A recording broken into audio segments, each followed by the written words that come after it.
¿Alguna vez has escuchado que para obtener buenas fotos limpias de ruido debes disparar a ISO 100 o con el ISO más bajo posible de tu cámara? Bueno, pues este consejo, aunque bien intencionado, puede estar arruinando muchas de tus fotos. Y en este vídeo quiero demostrarte por qué subir el ISO muchas veces es lo mejor que puedes hacer para mejorar la calidad de tus fotos. Si te quedas hasta el final del vídeo, compartiré contigo mi secreto para hacer estas fotografías urbanas, incluso a ISOs muy altos y con muy malas condiciones de luz, y aún así obtener imágenes como las que estás viendo. Soy Juan Solís y esto es Photography Makers, un canal que ha venido para compartir con vosotros todo lo que sabemos sobre fotografía y edición. Intro y empezamos.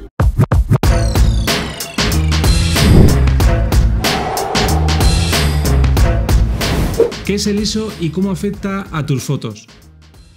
Primero vamos a aclarar qué es el ISO. A diferencia de los otros dos componentes del triángulo de la exposición, que son la velocidad de obturación y la apertura del diafragma, los cuales controlan físicamente cuánta cantidad de luz entra en el sensor de tu cámara, el ISO sin embargo actúa diferente. Es como una especie de amplificador digital de la señal luminosa que está recibiendo el sensor. Básicamente lo que hace es ajustar el brillo de tu imagen para compensar la falta de luz que hay en el sensor y así obtener una imagen correctamente expuesta. Ahora bien, muchas personas creen que un ISO alto es el responsable directo de las fotos ruidosas, pero esto no es del todo cierto. En realidad, el ruido en una foto se genera cuando la cantidad de luz que llega al sensor es insuficiente, lo que se conoce como una mala relación señal-ruido. Es decir, una mala proporción entre la cantidad de luz, que es lo que sería la señal, frente al ruido natural generado por el sensor y el resto de componentes electrónicos. Subir el ISO simplemente hace más evidente ese ruido, pero no lo crean, no es el responsable de que aparezca, aparece por la falta de luz en el sensor. Lo vamos a entender mucho mejor haciendo unas fotos de prueba. Voy a hacer una foto bien expuesta, pero utilizando el ISO más alto que da mi Fuji X-T4, que es 12800.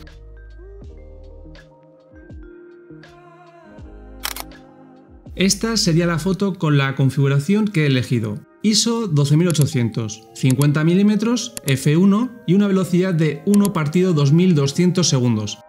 Ahora voy a hacer la misma foto con la misma configuración, pero bajando el ISO al mínimo posible en mi cámara, que es 160. La foto evidentemente me sale muy subexpuesta, pero es una foto hecha con el ISO nominal, es decir, el punto en el que esta cámara ofrece el mayor rango dinámico y la mayor calidad de imagen.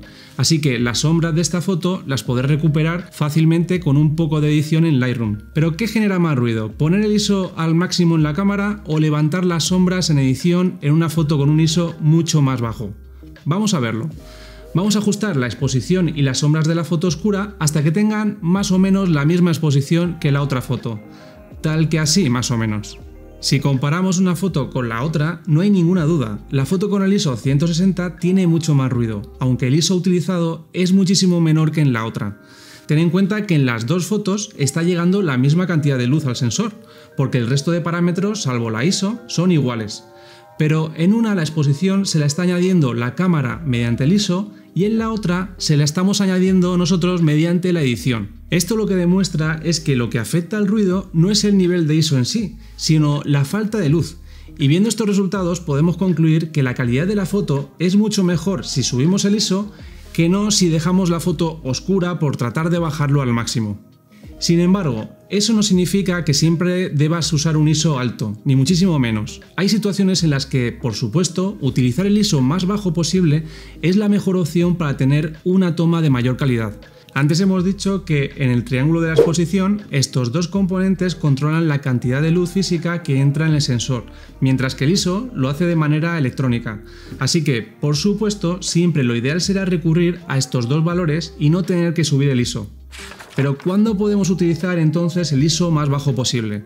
Pues en estas dos situaciones, básicamente cuando tengamos condiciones de luz óptimas y sobre todo cuando no nos importa aumentar el tiempo de exposición todo lo que haga falta, como ocurre cuando fotografiamos escenas estáticas con un trípode, por ejemplo fotografías de paisaje en donde no tengamos ningún elemento en movimiento, largas exposiciones de arquitectura, etcétera, etcétera. Básicamente en todas aquellas situaciones en las que no tengamos que congelar nada que se esté moviendo. También podremos usar el ISO más bajo posible si utilizamos un flash externo para iluminar la escena, pero como no es un tipo de fotografía que solamos practicar, voy a ponerte un ejemplo de una fotografía con luz natural. Por ejemplo, echa un vistazo a esta foto. Esta foto que ves la hicimos al amanecer en Islandia, con unas condiciones de luz muy bajas, y aún así la hicimos con el mínimo ISO posible para obtener una toma de mayor calidad y con el menor ruido. Pero ojo, que esta foto tiene trampa. Se trata de una fusión de 3 tomas que te voy a enseñar a continuación. La primera es esta, hecha con trípode con 10 mm, o sea, gran angular. ISO 400, f9, que se acerca al punto dulce del objetivo para tener la mayor nitidez posible, y 13 segundos de exposición. Esta fue la configuración que elegimos para fotografiar este paisaje al ISO más bajo posible, teniendo en cuenta que se trata de una escena con muy poca luz, como puedes ver, y que ya de por sí nos está exigiendo un tiempo de exposición bastante largo. Pero ¿qué pasa? Que 13 segundos de exposición se cargan por completo las texturas del agua. Si queremos conservar esas texturas, no queda otra que bajar el tiempo de exposición y subir el ISO. Así que el segundo disparo fue este. ISO 1600, 1/6 segundos y f4. Como de esta foto la idea era coger solamente la parte del agua, no importaba demasiado abrir el diafragma hasta f4. Elegimos la velocidad de 1/6 para tener esas texturas en el agua y el ISO se subió lo necesario para tener una exposición correcta a nivel del agua. Sin embargo, fíjate que tanto en esta foto como en la anterior tenemos el cielo bastante sobreexpuesto. Así que hicimos un tercer disparo con ISO 400, f9 y bajando el tiempo de exposición a 1 segundo. El resultado de la fusión de estas 3 fotos y su posterior edición fue este.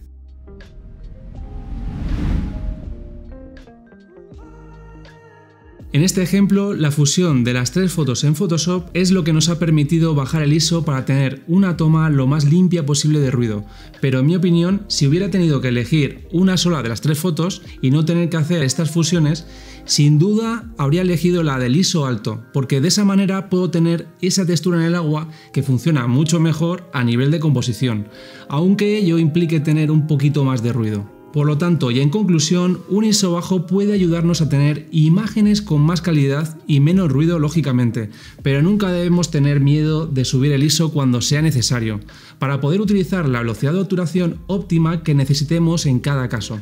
Imagínate que te encuentras en una situación de poca luz y no puedes utilizar un trípode o necesitas congelar a una persona en movimiento. ¿Preferirías quedarte sin tu foto a tener que subir el ISO? En los siguientes casos, el ISO alto entra en juego sí o sí, en la fotografía de acción, en la fotografía de eventos, fauna salvaje y en paisaje y naturaleza como has visto en el ejemplo anterior. Siempre que tengamos algún sujeto en movimiento y necesitemos congelarlo, es necesario darle prioridad a la velocidad de obturación, aunque ello implique subir a ISOs altos. Incluso en cámaras con sensores más pequeños como micro 4 tercios puedes lograr resultados fantásticos con ISOs de 1600 a 3200. He hecho algunas pruebas con la cámara que se ha comprado recientemente mi suegro, una Olympus M10 Mark III, y es increíble lo bien que rinde ese pequeño sensor. El nivel de ruido que se obtiene a ISOs altos es mínimo y perfectamente asumible a pesar de tener un sensor pequeño. Las cámaras full frame, por descontado, son aún más capaces, pero las APS-C también. Yo mismo he hecho fotos de street con la Fuji a ISOs de 6400 o más y aunque tienen algo de ruido, no molesta para nada y es preferible a tener una imagen borrosa o completamente oscura.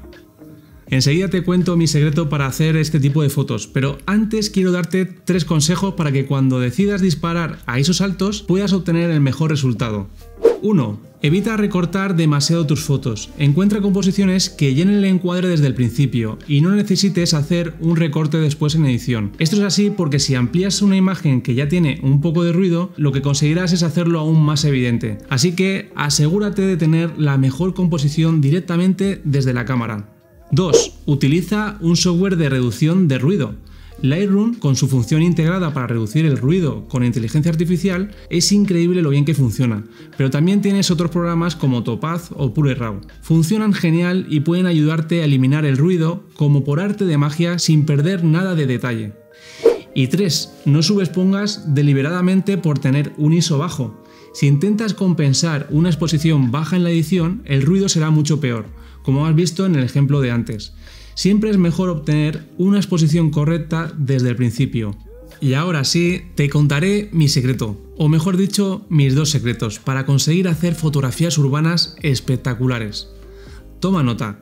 El primer secreto es en relación a la configuración de la cámara. Siempre que hago este tipo de fotos, configuro la cámara con el ISO en automático. Ni siquiera le pongo un límite a ese nivel de ISO. Dejo que la cámara escoja el que quiera para tener una exposición correcta.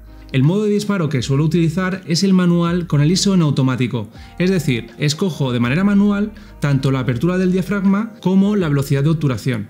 Para la apertura siempre elijo la más abierta posible y procuro utilizar lentes que sean luminosas, es decir, f1.4 o 2.8 sería lo ideal. Así podremos minimizar al máximo el ruido.